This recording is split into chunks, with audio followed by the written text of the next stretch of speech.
Mangga ka bapak-bapak sadang ibu-ibu dibuka Al-Qur'anna surat Nuh surat ke-71. Atos? Atos. Alhamdulillah.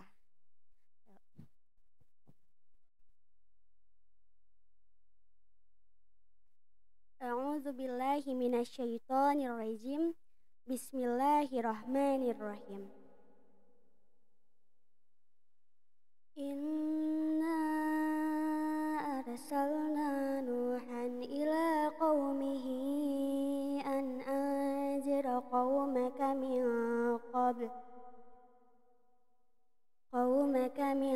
qabli an ya'tiyahum azabun alim. Qala ya qaumi inni lakum nadhirum mubin. An i'budullaha wattaquhu wa'ati'un. Yaghfir lakum min dhunubikum wa yu'akhirukum ila ajalin musamma. Inna ajalallahi idza jaa'a la yu'akhkharu law kuntum ta'lamun. Qala rabbi inni da'awtu qaumi laylan wa nahara falam yajidhum du'ai illa firara. Wa inni kullama da'awtuhum litaghfira lahum ja'alu asabi'ahum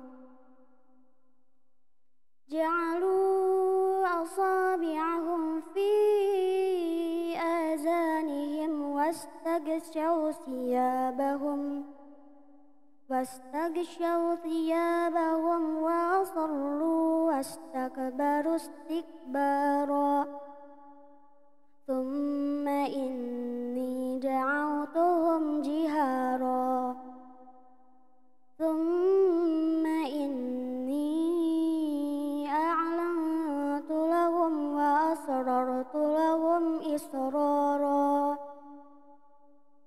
Faqultu astaghfiru rabbakum innahu kana ghaffara.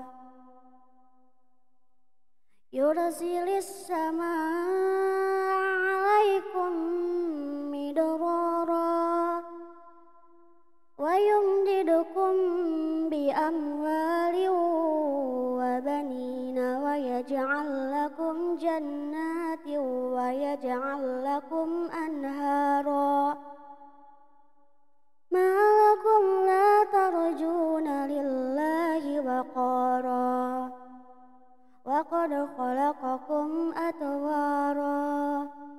Alam tara kaifa khalaqallahu sab'a samawatin tibaqa. Sami'na wa ata'na ghufranaka rabbana wa ilaikal masir. Assalamualaikum warahmatullahi wabarakatuh.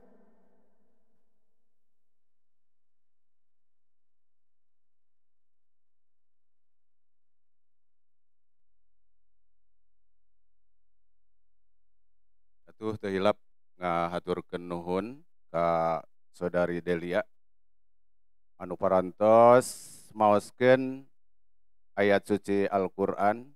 Mudah-mudahan ku diaoskeunana ayat suci Al-Qur'an nu me biasa ningkatkeun keimanan oge katakwaan urang ka Allah Subhanahu wa taala. Oge janten kasayan ka urang sadayana anu ngadawukeunana. Untuk mempersingkat waktu, mangga urang tingkatkeun wae kana acara anu pokok atanapi acara anu inti anu dianti-anti kurang sedayana nyaeta tausiahna ti Al Ustad Tatan Santana. Kumaha sakitu mangga waktu sareng tepat di haturanan ke anjeunna.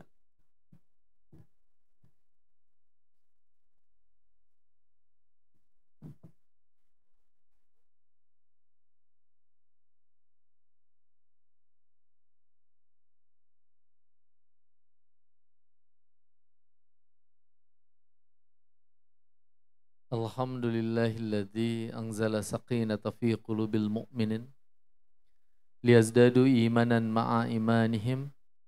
Asyhadu an la ilaha illallah wahdahu la syarikalah wa asyhadu anna Muhammadan abduhu wa rasuluh alladzi la nabiyya ba'da amma ba'd. Ikhwatu iman, ibu-ibu, bapak-bapak yang sama-sama mengharapkan ridha serta pertolongan Allah Subhanahu wa taala. Alhamdulillah atas segenap limpahan kasih dan sayangnya kita semua Allah himpun di tempat ini dalam keadaan sehat walafiat. Di awal perjumpaan ini marilah kita sama-sama berharap dan berdoa semoga kehadiran kita di tempat ini akan mengundang keberkahan dari sisi Allah Subhanahu wa taala. Ikhwatu iman yang saya muliakan, hari ini adalah hari yang sangat spesial karena hari ini kita semua insya Allah melaksanakan saum, tepatnya tidak hanya hari ini tapi juga hari ini dan besok, yang kemudian kita kenal sebagai saum Tasu'a Asyura, sebuah saum yang sangat didawamkan dan sangat didorong untuk dilakukan oleh Rasulullah Sallallahu Alaihi Wasallam. Karena kita sama-sama mengetahui sebelum adanya kewajiban melaksanakan ibadah saum di bulan Ramadan, maka salah satu saum yang tidak pernah ditinggalkan oleh Rasulullah Sallallahu Alaihi Wasallam adalah saum sebagaimana yang kita laksanakan pada kesempatan hari ini. Ikhwatu iman yang saya muliakan, bulan Muharram juga adalah gerbang bagi umat Islam untuk memasuki tahun yang baru. Namun tentu kita sebagai umat Islam yang dididik oleh para muassis dan oleh para masyaikh kita semua adalah umat Islam yang tidak terlalu didorong dan tidak diajarkan untuk kemudian memperingati tahun baru, baik itu tahun baru Masehi maupun tahun baru Hijriah secara berlebihan. Akan tetapi perlu saya ingatkan, ketika kita tidak diminta untuk melaksanakan peringatan tahun baru, itu bukan artinya kita melupakan sejarah bagaimana penanggalan Hijriah itu dilakukan terutama oleh sahabat atau Khulafaur Rasyidin yang bernama Umar bin Khattab. Hari ini kita akan sama-sama belajar terkait dengan sejarah itu, dan hari ini kita akan sama-sama belajar terutama tentang pesan penting dari hijrah yang dilakukan oleh Rasulullah Sallallahu Alaihi Wasallam. Yang pertama yang perlu saya sampaikan adalah ketika zaman Rasulullah Sallallahu Alaihi Wasallam sampai kemudian ke zaman Abu Bakar As-Siddiq, kekhalifahan umat Islam itu apabila hendak berkirim surat, maka biasanya tanda waktunya dikosongkan. Oleh sebab itu di zaman Umar bin Khattab, para sahabat menganggap penting agar kemudian umat Islam melakukan penanggalan. Dan ketika penanggalan itu hendak dilakukan, maka para sahabat berkumpul dan bermusyawarah. Kira-kira dinisbahkannya akan pada momentum apa? Pilihannya ada 3, ibu dan bapak. Yang pertama ada sekelompok sahabat yang kemudian mengusulkan agar tahun baru Hijriah itu atau penanggalan Hijriah itu dinisbahkan pada kelahiran Rasulullah Sallallahu Alaihi Wasallam. Ini yang pertama. Yang kedua, penanggalan itu dinisbahkan pada wafatnya Rasulullah Sallallahu Alaihi Wasallam. Dan yang ketiga, penanggalan itu dinisbahkan kepada proses hijrahnya Rasulullah Sallallahu Alaihi Wasallam. Setelah terjadi dialog, bahkan dalam tanda petik perdebatan yang produktif, maka akhirnya dipilihlah momentum hijrah. Kenapa bukan momentum kelahiran dan kematian? Karena dalam pandangan sahabat-sahabat di masa itu, simpulannya adalah kehidupan dan kematian itu bukanlah prestasi yang harus kemudian dibangga-banggakan oleh manusia. Karena kita tahu lahir dan matinya kita itu bukan atas kehendak kita. Mohon maaf ya, sekarang itu cara melahirkan itu beda-beda. Dulu rata-rata melahirkan itu dilakukan secara normal. Sekarang melahirkan itu ibu dan bapak itu bisa dilakukan dengan berbagai macam cara. Cara yang paling umum tentu adalah melahirkan secara normal. Cara yang kedua dilakukan secara sesar. Bahkan yang normal pun itu kemudian sekarang dikenal dengan metodologi water birth.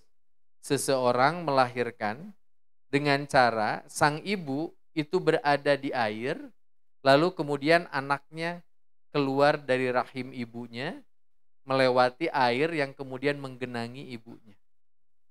Jadi sekarang itu semakin banyak caranya. Plus tidak hanya itu, sekarang bahkan ada sejumlah anak-anak muda kita yang baru menikah sampai merencanakan melahirkannya kapan. Biasanya mereka mengambil tanggal-tanggal cantik. Misalkan 7 bulan 7 tahun 2027. Tapi ternyata dalam prakteknya hal ini tidak selamanya bisa sesuai dan presisi dengan apa yang diinginkan. Kenapa? Karena kelahiran dan kematian itu hak prerogatifnya ada pada Allah Subhanahu wa Ta'ala.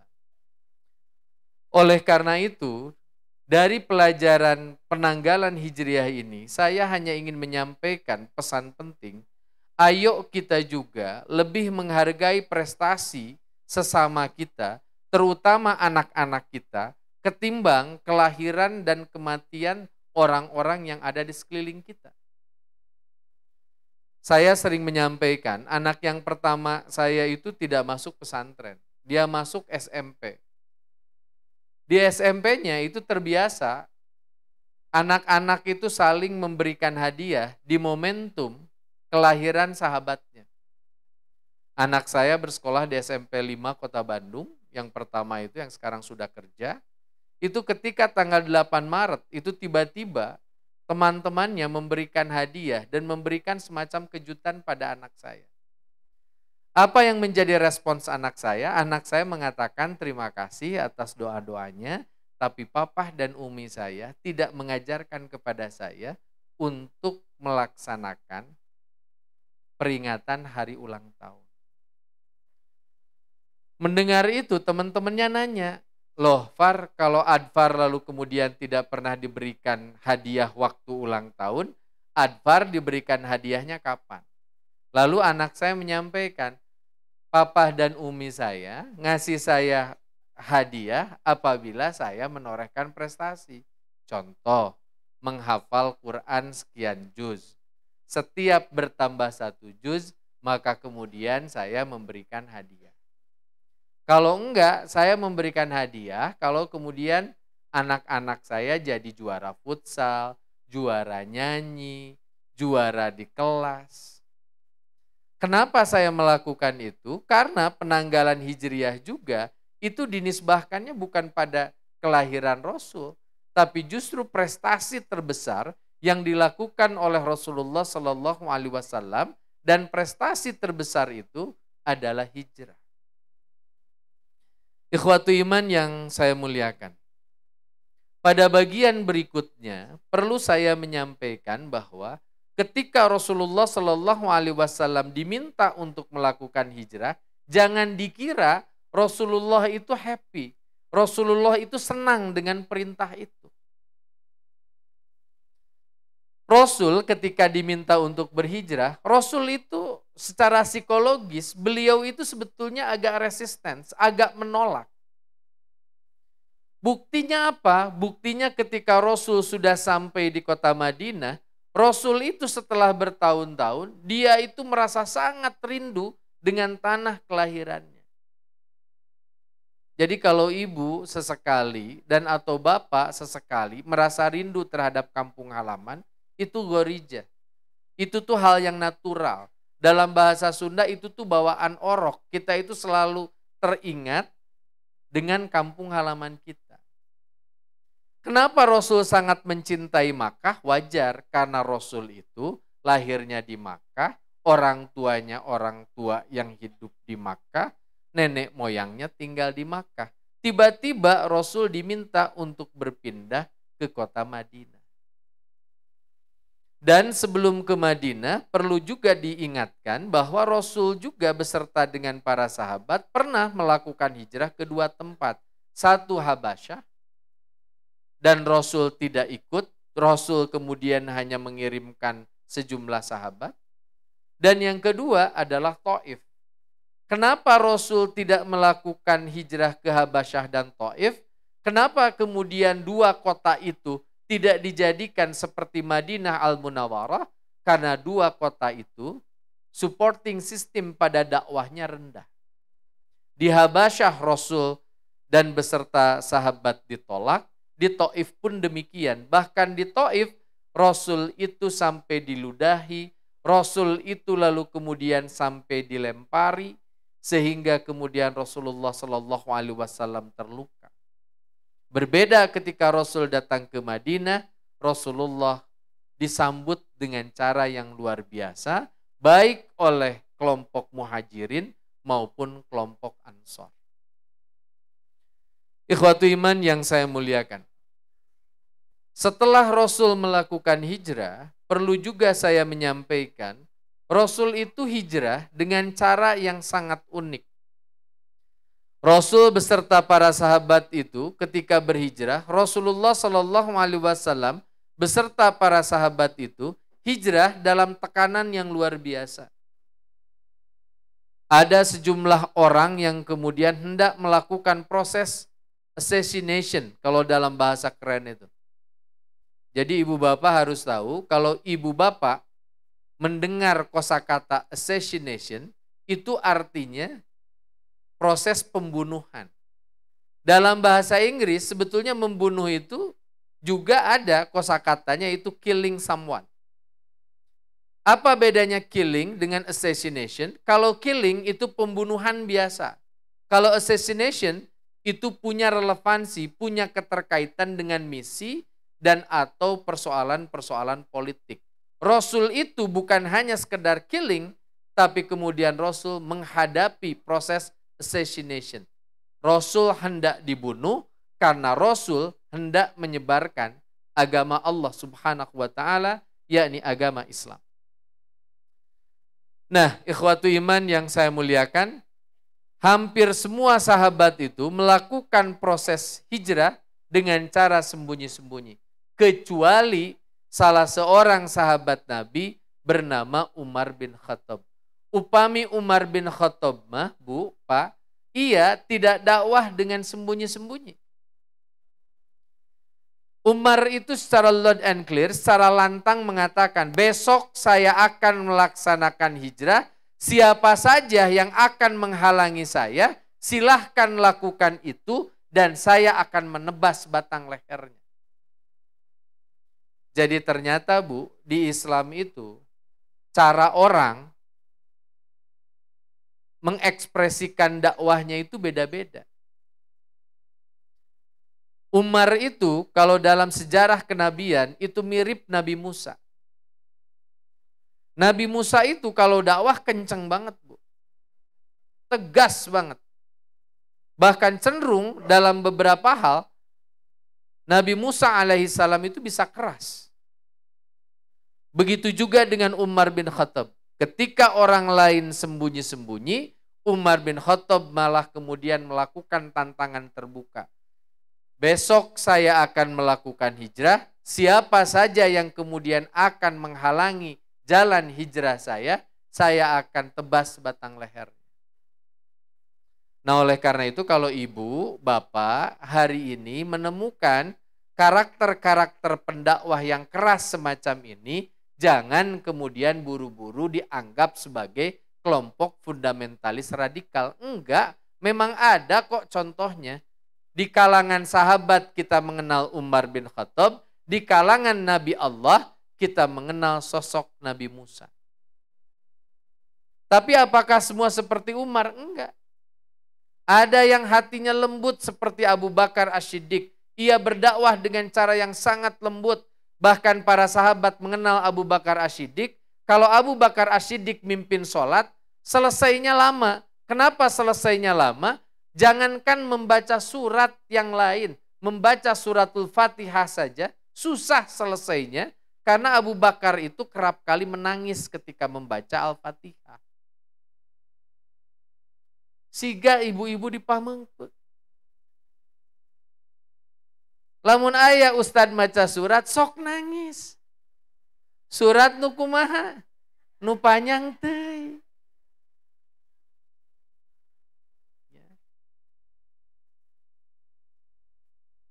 Siapa teladan Abu Bakar? Siapa yang senafas dakwahnya dengan Abu Bakar? Namanya Nabi Harun. Nabi Harun itu kakaknya Nabi Musa. Dua hamba Allah ini berdakwah di saat yang bersamaan. Tapi yang satu lembutnya luar biasa. Yang kedua tegasnya luar biasa. Dan yang keren Nabi Musa meskipun lebih senior. Mohon maaf, Nabi Harun meskipun lebih senior ketimbang Nabi Musa. Tapi ketika risalah Allah diberikan kepada Nabi Musa alaihissalam. Nabi Harun menerima itu dengan lapang dada. Nah ini juga pelajaran satu buat kakak adik. Lamun raina langkung maju ketimbang rakana, rakana kedah biasa-biasa. Ini juga adalah pelajaran bagi kita ibu dan bapak. Kalau ada anak muda yang kemudian tampil dakwahnya lebih cemerlang ketimbang kita, kita juga harus memberikan ruang kepada anak-anak yang jauh lebih muda. Maka di masjid saya, di daerah Cibiru, saya sejak tahun 2012 itu menghentikan imam yang usianya lebih dari 40 tahun untuk memimpin sholat tarawih. Janten di abdi mah sholat tarawih teh nu mimpinate imam nate aranom. Yuswana 18 dugikeun ka rata-rata 24 tahun. Kenapa kita pilih imam-imam yang muda? Satu, suara mereka lebih lantang. Yang kedua, biasanya anak-anak muda itu sudah mengenal metodologi tahsin. Jadi mereka sudah tahu tata cara membaca Quran yang tidak hanya betul-betul baik dan tartil sesuai tajwidnya, tapi juga mereka bisa melantunkan itu dengan suara yang indah. Puntennya pan aya ari bapak-bapaknya, bapak-bapak mah yuswana langkung ti 50 komo nu langkung 30 tahun tepuguh we bayati nanti bayati naon itu. Kadang bayati nanti bayati Mas Kumambang, bayati Asmarandana gitu. Ya. Kenapa semacam itu? Karena memang harus diakui bagi saya dan sebagian bapak-bapak yang usianya lebih dari 40 tahun, dulu semasa kecil kita belum mengenal tahsin. Sok taroskeun dia kanu sarpuh di dia puntennya ka ibu-ibu. Da terkenal tahsin ge. Kita diajarin Quran itu nggak pakai buku Iqra. Kan alif jabar a, ya kan? Ba jabar ba, ta jabar ta, sa jabar sa, abatasa. Kan gitu. Dulu gitu. Tapi untuk anak-anak muda yang ada di tempat ini, yang usianya taruhlah 30 tahun ke bawah, mereka sudah mulai pakai buku Iqra. Iqra 1 sampai Iqra 6. Selepas itu mereka mengenal bacaan indah yang disebut dengan tahsinul Quran. Nah saya itu lebih senang membiarkan anak-anak muda itu untuk kemudian memimpin sholat kami. Termasuk saya kalau ada anak muda yang bacaan Qurannya lebih bagus, saya ke belakang meskipun dia murid saya persilahkan dia memimpin sholat. Ini kita itu lagi nyunah pada kebaikan Nabi Harun yang mempersilahkan Nabi Musa yang secara kualifikasi jauh lebih baik di hadapan Allah Subhanahu wa taala untuk memimpin. Nah, ikhwatu iman yang saya muliakan, kembali lagi ke hijrah. Ketika hijrah dilakukan, Rasulullah Shallallahu Alaihi Wasallam itu menjadi kloter terakhir. Dan waktu itu Rasulullah Shallallahu Alaihi Wasallam melakukan hijrah dengan sahabat yang sangat dicintainya, namanya Abu Bakar As-Siddiq. Dan kita tahu kedua orang ini dikejar-kejar luar biasa oleh kaum kafir Quraisy.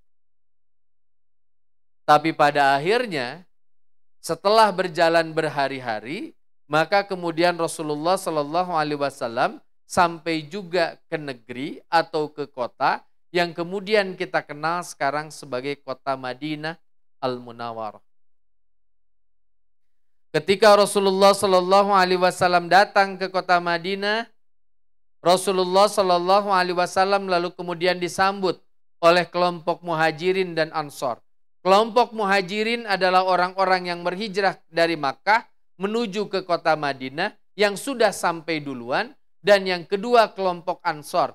Kelompok ansor adalah kelompok umat Islam yang tinggal di Madinah, gak pernah ketemu dengan Rasulullah Shallallahu Alaihi Wasallam, tapi mereka mengetahui keelokan akhlak dari Rasulullah Shallallahu Alaihi Wasallam.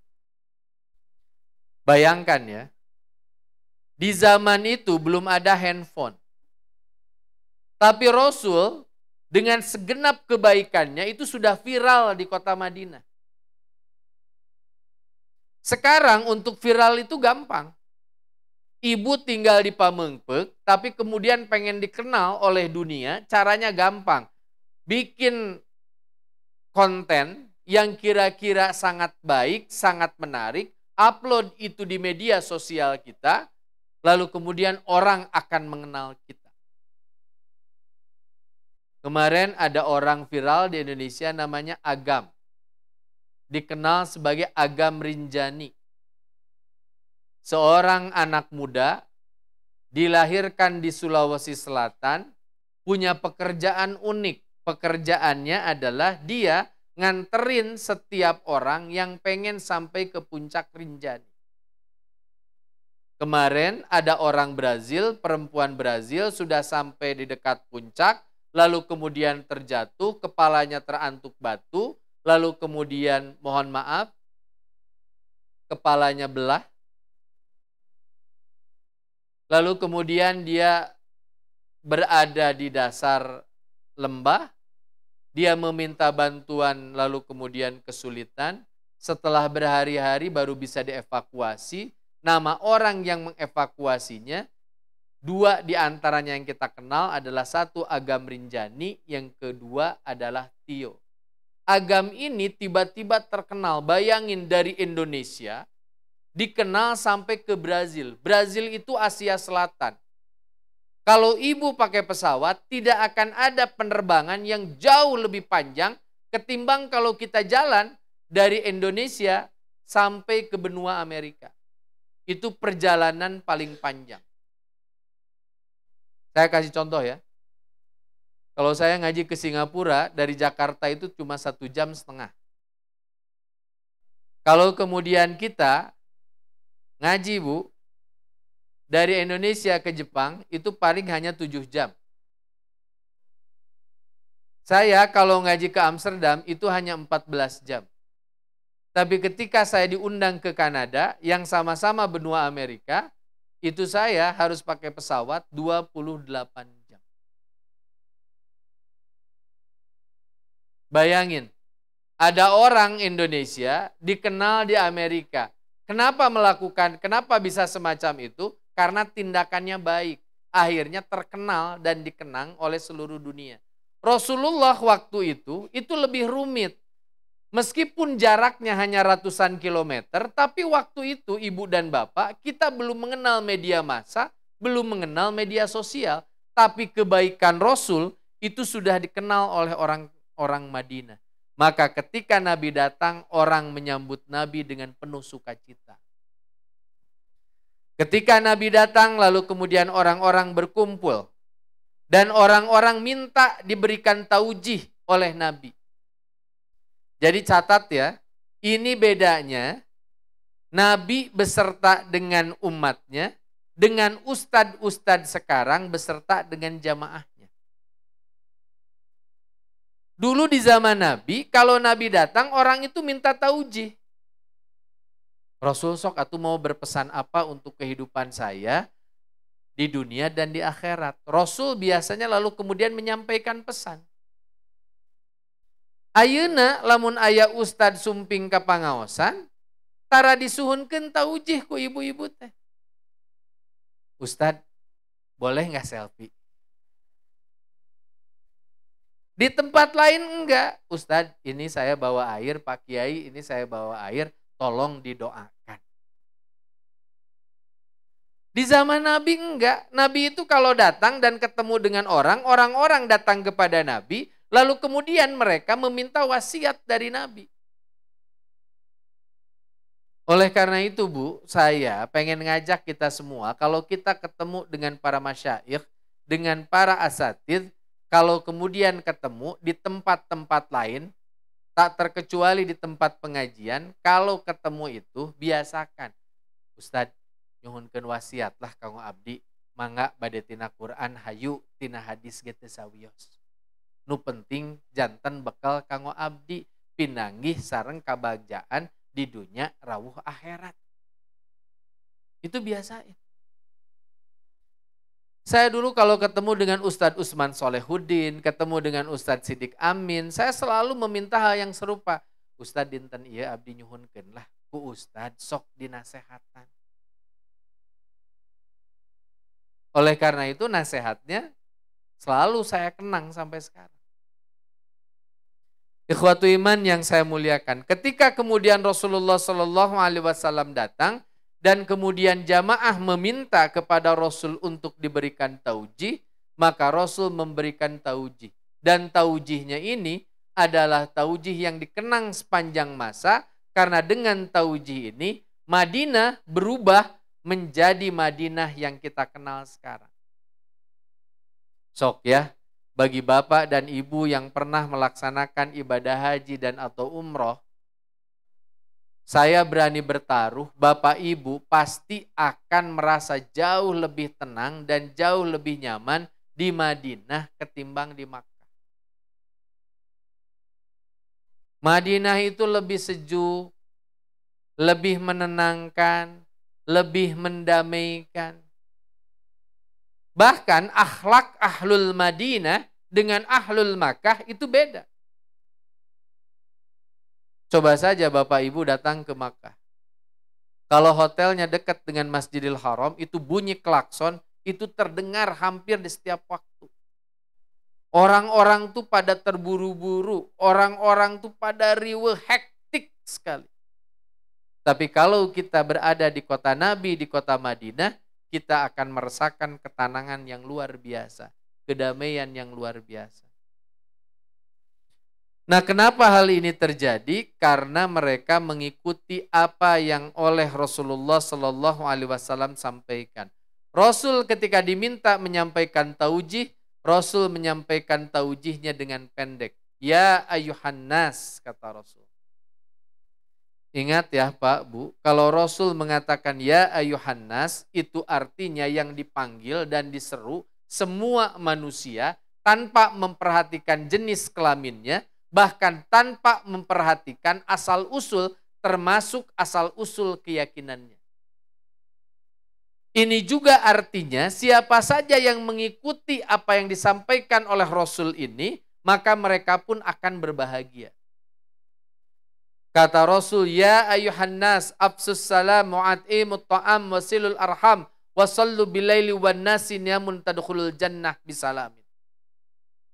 Kata Rasul, kalau hidupmu pengen baik, hidupmu pengen aman, negaramu pengen tentram, jadi baldatun thayyibatun warabun ghafur. Kalau Madinah pengen jadi Madinah al-Munawwarah, yang pertama yang harus dilakukan adalah absus salam. Biasakan saling menebar salam.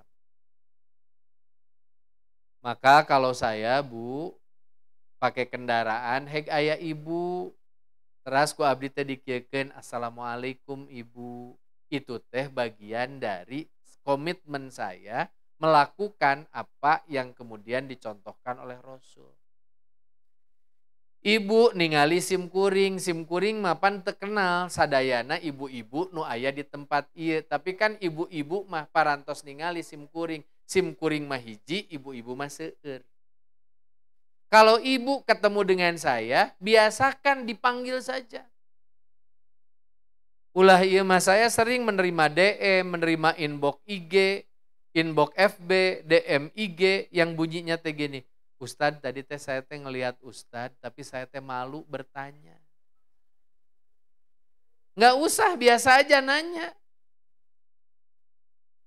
Ya. Dan kalau saya juga mengucapkan salam kepada ibu tolong dijawab. Plus kita berdua, kita semua jangan saling GR. Itu penting juga.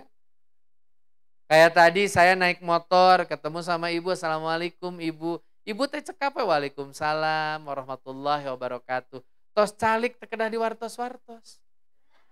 Ibu mani, apal tuh tadi Ustadz Tatan nih salam ke Abi. Kan bagi kita yang lahirnya 80-an ke sana, kan salam teh benten artina. Aya salam ti Kang Asep.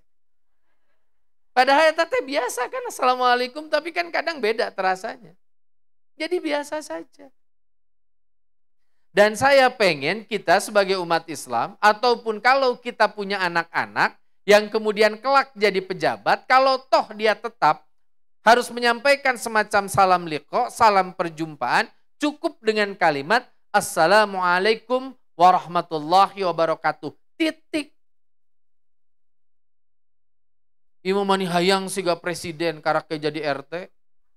Assalamualaikum warahmatullahi wabarakatuh. Salam sejahtera. Om Swastiastu, Namo Buddhaya, salam kebajikan. Geus puguh sa RT kabeh Islam. Ini kan problem. Ustadz kumaha upami nyebat sampurasun mah teu naon. Misalkan dalam acara kebudayaan saya mengatakan sampurasun, diwaler rampes, biasa aja. Tapi saya harus menyampaikan kosakata dan kalimat Assalamualaikum warahmatullahi wabarakatuh itu adalah salam terbaik yang tidak bisa digantikan dengan salam apapun. Ya. Yang kedua yang dimaksud dengan afsus salam itu tidak hanya menebarkan salam dalam bentuk lisan dengan kalimat Assalamualaikum.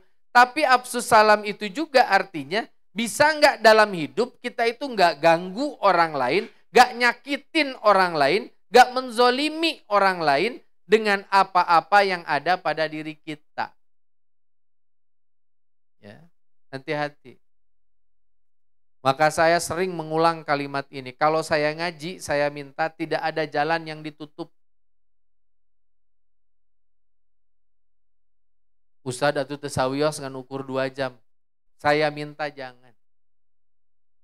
Kenapa? Karena mungkin di dalam waktu 2 jam pengajian itu ada orang yang mau melahirkan, lalu kemudian jalannya tertutup oleh kita. Itu artinya kita nggak jadi jalan keselamatan bagi orang, tapi justru kita mendolimi orang lain. Saya sering bilang dulu waktu saya masih sering demonstrasi, kalau kita demonstrasi, saya minta ke anak-anak mahasiswa, gak boleh ada seorang pun peserta aksi yang memukul polisi. Kunaon Ustadz sieun ku polisi. Lain masalah sieun. Polisi oge, komo upami urang demo di gedung sate, nu ngajagaan urang teh polisi. Polisina teh pangkatna naon? Pangkatna teh ya Allah eta teh kara kaluar ti SMA, sakola ngan ukur 8-12 bulan, terus lulus, terus jadi pengamanan di depan gedung sate. Saumur jeung mahasiswa. Jadi kalau kemudian kita mau masuk ke gedung sate, dihalangin sama mereka, kita harus ngerti. Polisi-polisi ini juga, anak-anak muda ini juga, bukan gak mau dan gak sepakat dengan ide kita. Tapi mereka juga sedang melaksanakan kewajibannya. Maka gak boleh saling menyakiti. Dulu waktu demo 212 di Jakarta, saya bawa 2 anak laki-laki saya bawa istri saya bawa anak-anak saya. Apa yang kami simpan di dalam tas kami itu bukan batu untuk dilempar ke polisi. Sejak dari Bandung kami bawa roti, kami bawa permen, ketika ketemu dengan polisi, ketika ketemu dengan TNI, kami lalu kemudian memberikan permen dan roti itu kepada mereka. Kunaon, da manehana ge muslim, teresep manehana ge nalika Al-Qur'an dihinakeun. Tapi karena kewajiban mereka menjaga stabilitas nasional, maka mereka juga harus menjalankan fungsinya untuk mengamankan aksi. Maka hati-hati. Ya. Dan saya sering menyampaikan yang harus kita jaga itu di zaman sekarang itu terutama lisan dan tulisan kita. Ibu-ibu lamun teresep dan pengen menyampaikan pesan kepada sahabat ibu, saya minta sampaikan dengan cara yang baik. Tong ditulis di WA story atau IG story. Kunaon bisi, maksudna mah lain kasih eta, tapi si eta ngarasa. Pan sok kitu urang teh. Ya Allah, eta, mohon maaf ya Pak, Bu, saya punya simpulan sekarang. Kalau orang semakin religius di IG atau di WA story, dalam beberapa hal simpulan saya orang itu sedang banyak masalah. Ya Allah, eta, ari keur loba masalah komonya, ari aya babaturan teu mayar hutang. Mani pinter eta ngutip hadis. Diomongkeun batur langsung dikutip ayat Quran. Teu boga duit langsung ya Rob. Tapi ketika dapat kebahagiaan jarang tuh orang religius di statusnya. Oleh karena itu saya minta jaga tulisan kita. Saya kasih contoh ya. Saya kasih contoh. Sekarang ada polemik. Pak Gubernur Dedi pengen perubahan nama Rumah Sakit Al-Ihsan menjadi Rumah Sakit Welas Asih. Ya. Nih, karena saya Ketua Bidang Kajian Politik, Hukum dan Kebijakan Publik di PW Persis, saya menyampaikan pandangan saya. Pandangan saya sederhana. Satu, itu memang rumah sakit umum daerah yang dimiliki oleh Pemprov Jabar. Apapun latar belakangnya dan apapun sejarahnya, sekarang rumah sakit itu milik Pemprov Jabar. Pemprov Jabar yang mewakilinya itu adalah Gubernur Jawa Barat.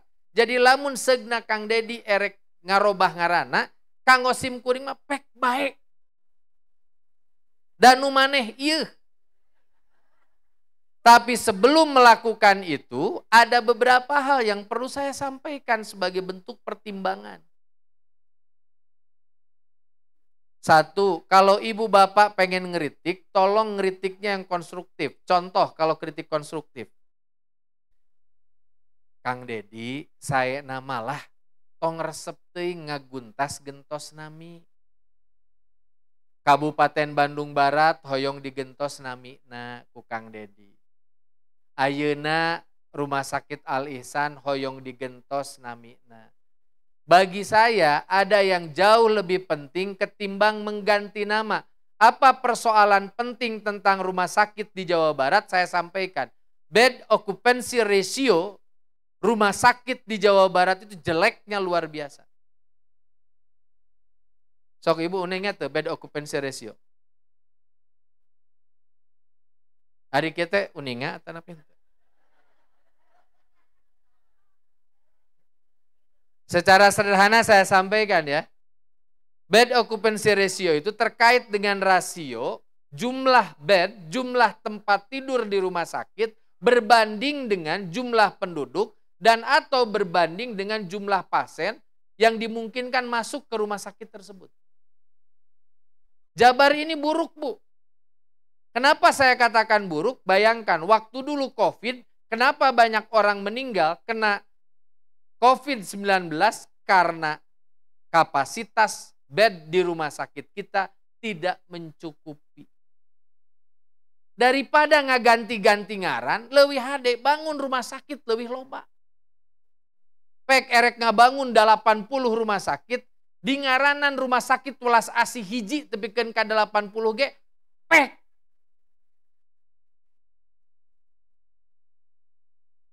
Yang kedua,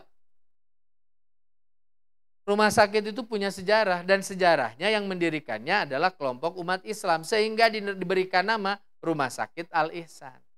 Saya namanya sebagai bentuk penghargaan kita pada sejarah. Saena ieu mah saur kuring warga ngan ukur warga tekedah digentos.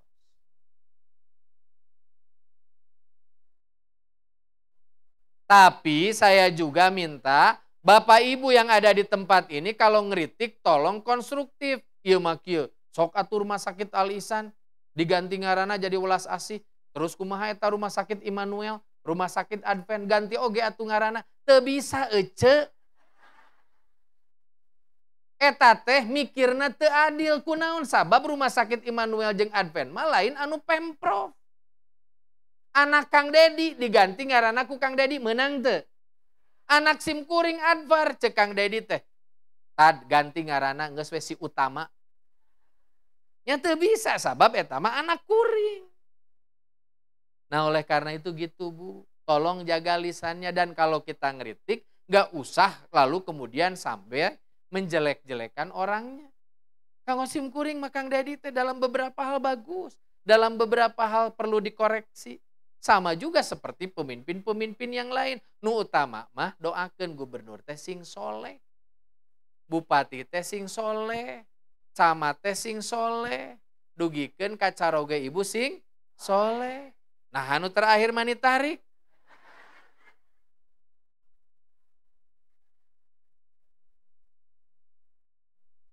Jaga lisan kita ya Bu ya, jaga tulisan kita. Kalau kita nggak ngerti tentang sesuatu hal, nggak usah kita berdebat. Contoh, besok saum Asyura. Lalu tiba-tiba ada orang, dah Rasul mah henteu tasua Asyura. Saya mau tanya, Rasul tasua Asyura tidak? Sing tarik. Rasul tasua Asyura teu?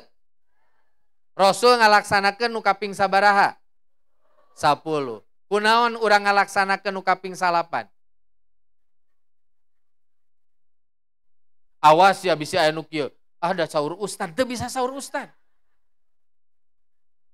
Rasul melaksanakan yang tanggal 10 lalu berwasiat agar menjadi pembeda dengan kelompok yang lain, maka Rasul berwasiat untuk melaksanakannya tanggal 9 dan 10.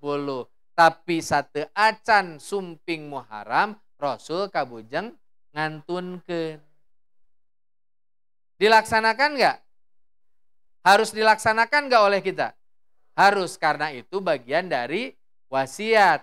Karena kita tahu hadis itu tidak hanya hadis yang dilakukan, tapi hadis itu bentuknya 3. 1 yang diucapkan, 2 yang dilakukan, 3 yang dilegitimasi atau takririyah. Apa yang dilegitimasi? Contohnya adzan.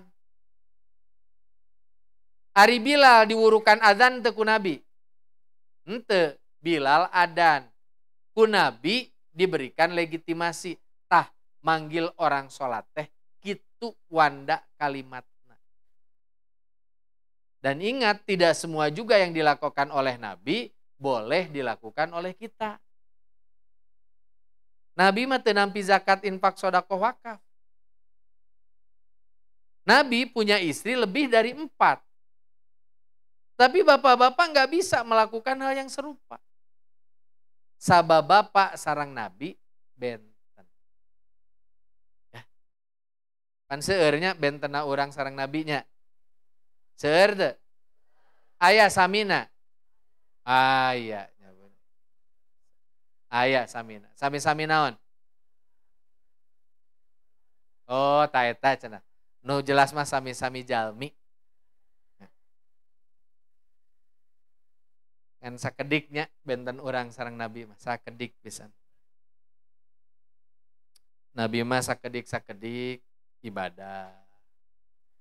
Urang sakedik-sakedik gibah cenah. Ini yang pertama, afsus salam. Yang kedua, wa'atimut ta'am. Kalau kita pengen diberkahi Allah, negeri ini pengen diberkahi Allah, biasakan saling berbagi makanan dengan orang yang membutuhkan. Sok biasakan. Maka Siti Aisyah kalau membuat sop buntut, pangintennya, sahur Nabi, Aisyah seueuran caina. Ibu ge seueuran caina. Teras engke upami aya tatangga ibu nyuhunkeun pasihan tah.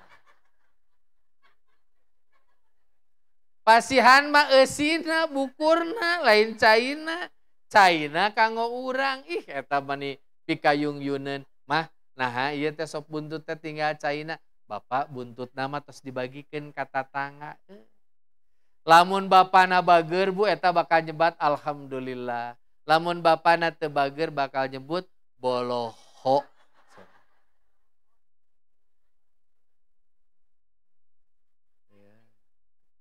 Biasakan saling berbagi makanan. Wa'timut ta'am juga maknanya adalah kita berbagi kebaikan. Contoh berbagi kebaikan di pengajian itu saling melapang-lapangkan tempat duduk kita. Biasakan saling melapang-lapangkan. Ieu mah aya nu bade calik. Ieu mah kanggo rencangan abi tos dicirian. Eta teh anu seuri sok kitu eta. Gitu ya. Biasa we Bu. Ya, ari ngaos teh kan manyangkeun silaturahmi. Lamun tepangna sareng calikna sareng nu eta-eta keneh atuh jadi teu seueur silaturahmi. Aya jalmi calik ka payun langsung dikieueun. Si eta saha sih panitia ge lain? Ih, nu eta mah kan biasana kanggo si ibu eta cenah. Si ibu eta teh datang ge dikosongkeun. Nah usah. Biasakan saling melapang-lapangkan. Wa'timut ta'am juga artinya berbagi kebaikan dalam bentuk hal yang lainnya. Tidak hanya makanan tapi juga kebaikan dalam bentuk uang, dalam bentuk perhatian, dalam bentuk apresiasi. Biasakan. Wa'timut ta'am. Sesekali Bu, suami itu tolong kejutkan sama ibu. Kasih kejutan. Caroge teh masihan ngan ukur 20.000. Mah masak. Tiba-tiba ya Allah ibu teh masak teh. Aya pais lauk. Aya rendang. Aya sop. Eta teh caroge teh Bu gumbira pisan. Aya saur ibu teh Ustad. Nah 20 tiasa siga kitu.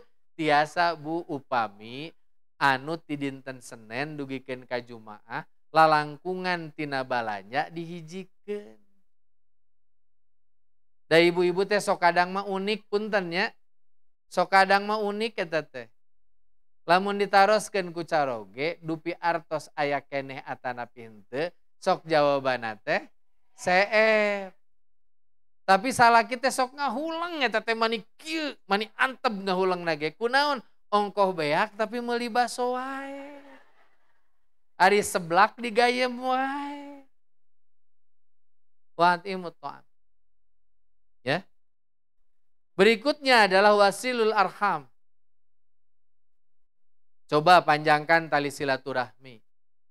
Dan silaturahmi akbar tahun ini alhamdulillah sudah selesai. Silaturahim akbar umat Islam itu namanya prosesi ibadah haji. Jadi ibadah haji itu silaturahmi disebut sebagai muktamar umat Islam sedunia. Maka saya menolak betul kalau ada ustad-ustad tertentu anu osok nyingsienan ka jamaah plus melakukan proses diskriminasi. Contoh, dina manasik tos ngobrol kieu.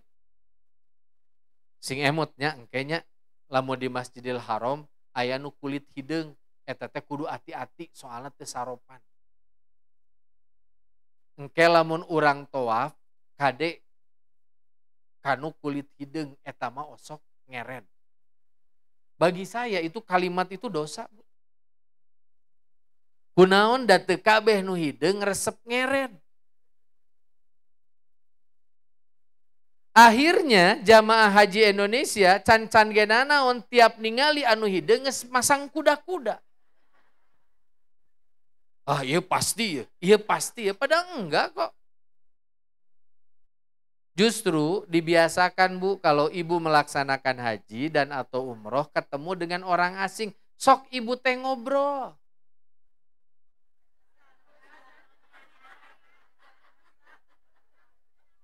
Tiasa teh ibu ngobrol? Yeh dangukeun. Simkuring mah da diajarna linguistik. Dalam linguistik itu ada yang disebut dengan Sprachgefühl.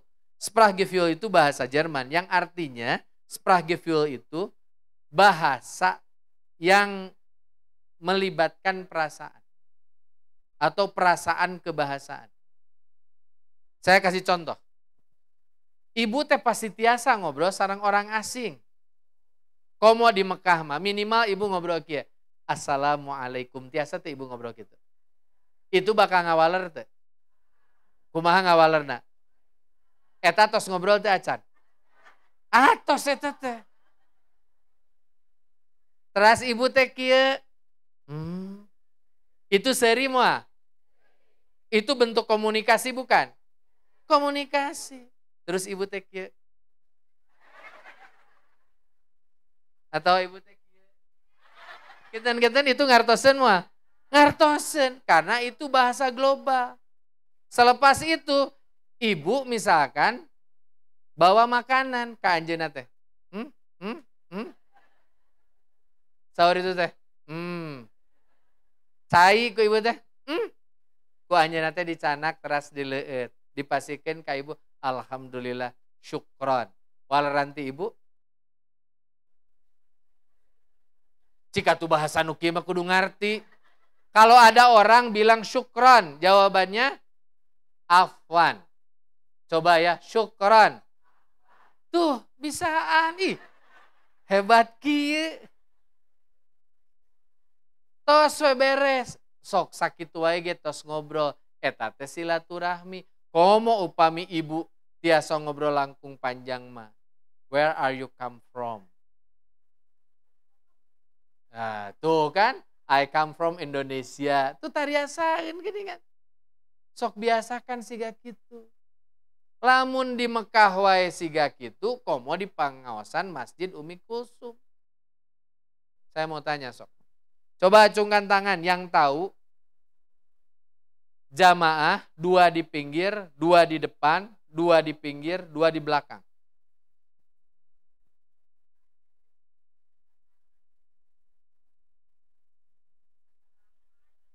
Sok ayeuna saya mulai. Coba kenalan ibu. 2 di kanan, 2 di kiri, 2 di belakang, 2 di depan. Kenalan ayeuna. Nanti saya akan tunjuk ibuna saha nu kudu ngajawab. Sok kenalan. 2 di kanan, 2 di kiri, 2 di belakang, 2 di depan. Bapak-bapak ge saruana ngetongan ukur seuri wungkul. Sok. Udah? Kenal? Kenal. Saya panggil, Bu, anu ungu Bu. Ibu, cobi. Ya. Sok nami, anu di kanan saha, anu di kiri saha, 2-2. Bu Esi, Ibu Nani, di kanan? Oh dari Palasari, namina gelis. Saha? Bu Marni sareng? Bu Eti, nu di payun 2. Bu Mamai sareng? Ibu Ami, sok. Dalam teh di piwarang kusim kuring mah ibu teh terkenal. Eta teh Bu upami ibu terkenal, ngagibah ge kurang nikmat ngabejaan we. Engke teh jadi we ngagibahna teh kieu, apal teh tadi anu kudung eta. Ih. Nantakna sok kenalan. Ya, biasakan. Itu bagian dari syariah, wasilul arham. Dan saya minta tali silaturahmi kita diperkuat. Karena Rasul pernah bersabda, la yadkhulul jannah qati'un. Tidak akan masuk surga para pemutus yakni mereka yang memutuskan tali silaturahmi. Ya. Nah, Ibu dan Bapak yang saya muliakan, yang terakhir adalah wasallu billaili wan nasi niyamun tadkhulul jannah bisalamin. Silahkan laksanakan tahajud di sepertiga malam terakhir. Kalau kita semua bisa melakukan keempat hal itu, maka niscaya pesan hijrah dari Madinah untuk semesta raya itu bisa kita lakukan bersama. Dan kalau itu bisa kita lakukan, insya Allah kita akan mendapatkan banyak kebaikan di sisi Allah Subhanahu wa Ta'ala. Saya ulang yang keempat itu. 1, tebarkan salam. 2, memberikan makanan atau kebaikan. Yang ketiga, menjalin silaturahmi. Yang keempat, melaksanakan babari teu opatannya. Nupuguh lah babari atau henteu? Babari, siap? Siap. Absus salam, jaga lisan ya, jaga tangan ya dari perbuatan buruk. Yang kedua, silaturahim ya, termasuk pada orang yang membenci kita. Siap? Termasuk kajalmi anu sok ngobrolkeun urang. Siap? Siap. Malahan lamun aya jalmi nu sok ngobrolkeun urang, tuluy eureun teu ngobrolkeun urang deui, tanya kunaon ceuk bet eureun.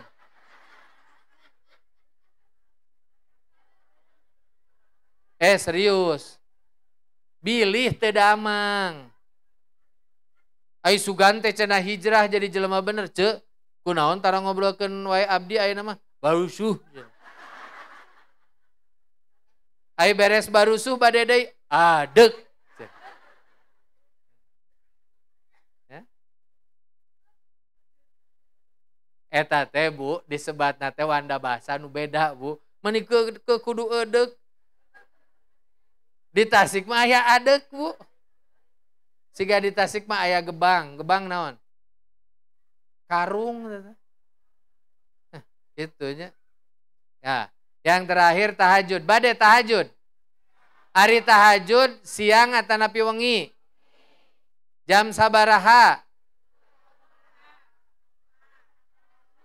Cung nusok tahajud jam 3 ngacung. Cung anu 3:30. Cung anu tara. Saran saya ya, tahajud itu yang penting jangan lebih malam ketimbang jam 3. Paling wengi tabuh 3 kunaon supados produktif. Simkuring mangga biasakeun diri 3 saparapat atanapi 3:30. Kunaon tabuh sakitu jalaran rengse tahajud diteraskeun kana ngaos ngantos salat subuh. Beres subuh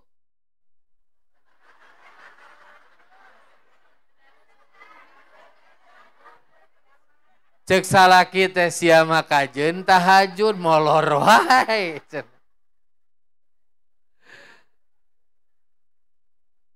Jangan ya. Tuh ibu saya beraktivitas. Naon nyeuseuh, gegero, masak ya. Ya udah kalau gitu udah dipahami. Mudah-mudahan Allah Subhanahu wa taala merahmati kita dan mudah-mudahan saum hari ini diterima oleh Allah Subhanahu wa taala ya. Dan sebagai bentuk aplikasi dari pelajaran hari ini nanti saya amanatkan kepada ibu-ibu dalam konsep wa'atimut ta'am, pas buka tolong dicatat ya. Pas buka saya minta semua ibu-ibu dan bapak-bapak yang ngaji di tempat ini 5 menit sebelum buka tolong bapak ibu memberikan sepiring makanan rencangna kata tangga ibu miwah bapak. Terserah anjeunna saum atanapi henteu. Ku ibu bapak pasihkeun ke sontennya dugikeun bapak ibu mangga ieu dinikmati ieu teh insyaallah panganan kanggo abdi berbuka. Siap masihan tetangga? Nah, sip.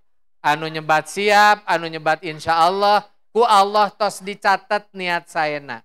Lamun henteu dilaksanakeun eta teh bapak ibu tos janji tapi teu ngalaksanakeun janji mah dosa. Lah cenah hanya kau nyebut siap aing mah. Ibu dan Bapak yang saya muliakan, saya kira itu yang bisa disampaikan. Semoga Allah Subhanahu wa taala merahmati kita. Rabbana hablana min azwajina wa dzurriyyatina qurrata a'yunin waj'alna lil muttaqina imama. Rabbi habli minas solihin. Aqulu qouli hadza wa astaghfirullah li wa lakum. Assalamualaikum warahmatullahi wabarakatuh.